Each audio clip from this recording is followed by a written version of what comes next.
Yes. Good morning, children. You must have got the information regarding your half-yearly exams. For English, all the chapters that we have done from April to August, all those chapters, all the things in writing section, they will come in paper. In writing section, data interpretation, or what we call that analytical paragraph, we started in September, but it is also a part of your exam. It will come in the test. Still, some chapters out of those that we have done have been deleted. You need not do those. And still some particular chapters will be sent to you. You should do those chapters very well.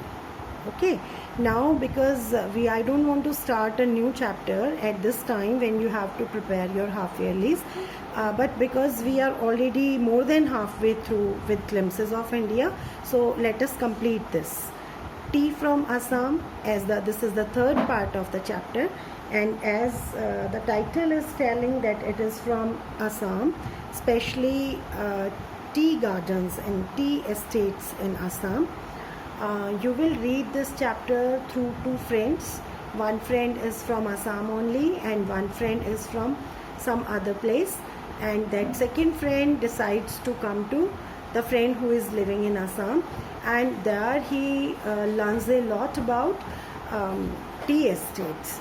But one thing which I liked about this boy is, before coming to tea gardens of Assam, he read a lot about tea gardens and about Assam, so that he could understand everything when he goes there. So I think this is what we should learn. Before visiting a place, we should know something about that place. Then only our visit, our journey is fruitful. This much introduction is enough for understanding this short story. See. Pranjal, a youngster from Assam, is Rajveer's classmate at school in Delhi. Pranjal's father is the manager of a tea garden in Upper Assam, and Pranjal has invited Rajveer to visit his home during the summer vacation. So the boy living in Assam is Pranjal, and his classmate and friend is Rajveer. Chai garam, garam chai, a vendor called out in a high-pitched voice. Obviously, they are in train. He is in train, Rajveer. He came up to their window and asked, "Chai sir, give us 2 cups," Pranjal said. They sipped the steaming hot liquid. Almost everyone in their compartment was drinking tea too.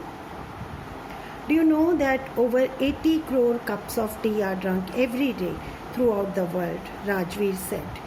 So, I hope you are now believing me. When I told you that Rajveer did a lot of homework before coming to Assam, he researched a lot about tea gardens, tea consumption, everything. And this is the reason that he is able to give the exact data. Wow, tea really is very popular. The train pulled out of the station. It started from the station. Pranjal buried his nose in his detective book again. He is not interested in tea gardens, so he is reading his book. Rajveer too was an ardent fan of detective stories, but at the moment he was keener on looking at the beautiful scenery. Rajveer and Pranjal both are fond of reading, but at this moment Rajveer gave up reading as he wanted to enjoy the beautiful scenery outside. It was green everywhere. Rajveer had never seen so much greenery before. Then the soft green paddy fields gave way to tea bushes. It was a magnificent view, very beautiful view.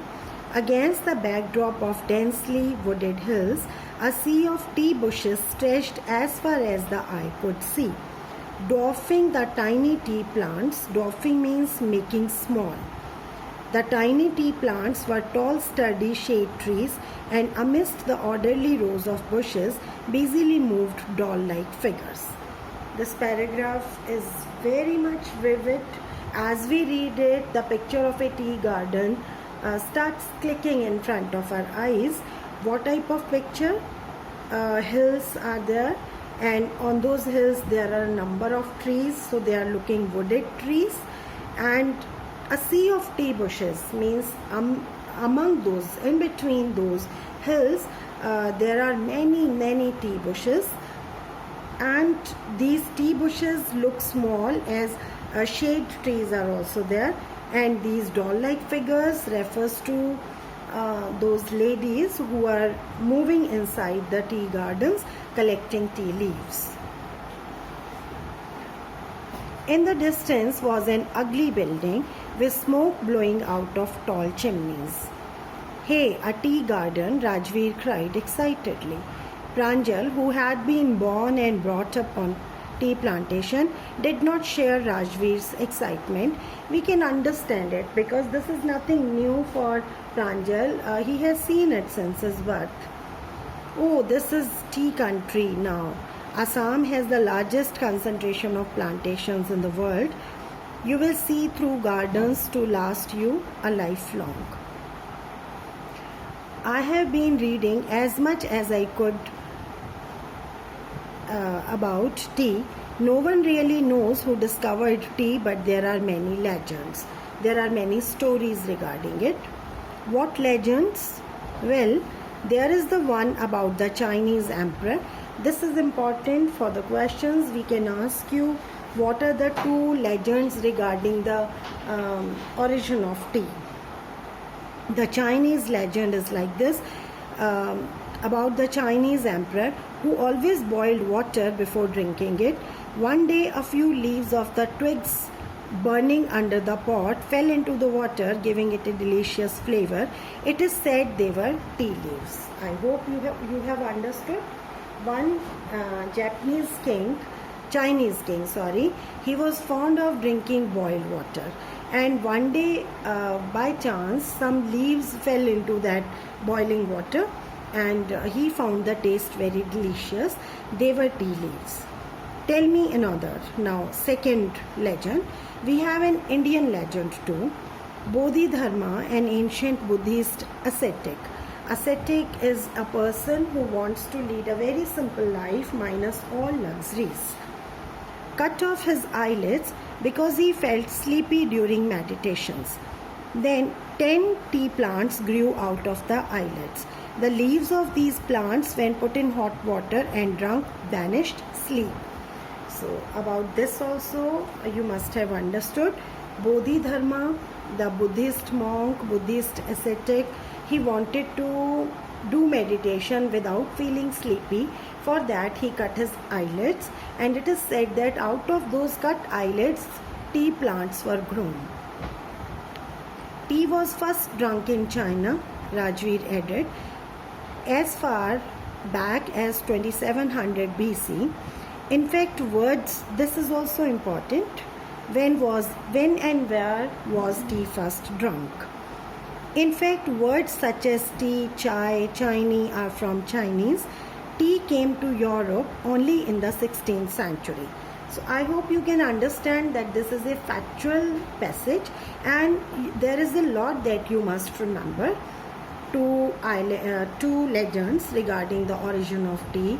Its first consumption, and then its origin, then its arrival in Europe, and was drunk more as medicine than as beverage. The train clattered into Mariani Junction. It stopped at Mariani Junction. The boys collected their luggage and pushed their way to the crowded platform. Pranjal's parents were waiting for them. Soon they were driving towards Dekhiabari, the tea garden managed by Pranjal's father. An hour later, the car veered sharply off the main road. They crossed a cattle bridge and entered Dekhiabari tea estate. So they are moving from a platform to their home. On both sides of the gravel road were acre upon acre of tea bushes, all neatly pruned to the same height. They were taken a lot of care of. They were cut to the same height. Groups of tea pluckers with bamboo baskets on their backs, wearing plastic aprons, were plucking the newly sprouted leaves. So this detail can be added to that previously done paragraph related to the